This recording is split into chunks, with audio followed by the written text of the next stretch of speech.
you actually could fix. I mentioned to you at one point that one of the things Carl Jung said was that modern men don't see God because they don't look low enough.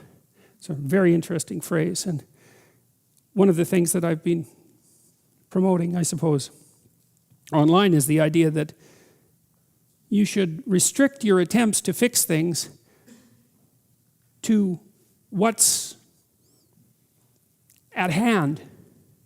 So there's probably things about you that you could fix, right? Things that you know that aren't right. Not anyone else's opinion, your own opinion, that aren't right. You can fix them. Maybe there's some things that you could adjust in your family, although that gets hard. You have to have your act together a lot before you can start to adjust your family, because things can kick back on you really hard. And you think, well, it's hard to put yourself together. It's really hard to put your family together. Why the hell do you think you can put the world together? Right? Because obviously the world is more complicated than you and your family.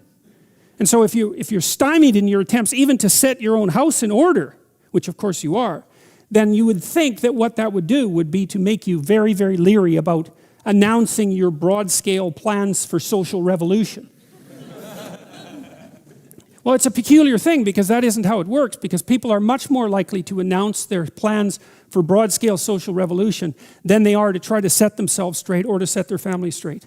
And I think the reason for that is that as soon as they try to set themselves straight or their families, the system immediately kicks back at them, right? Instantly. Whereas if they announce their plans for large-scale social revolution, the lag between the announcement and the kickback is so long that they don't recognize that there's any error there. And so, you can get away with being wrong if nothing falls on you for a while. And it's also an incitement to hubris, because you can announce your plans for large-scale social revolution and stand back and you don't get hit by lightning, and you think, well, I might be right, even though you're not. You're seriously not right. I might be right, and then you think, well, how wonderful is that, especially if you could do it without any real effort.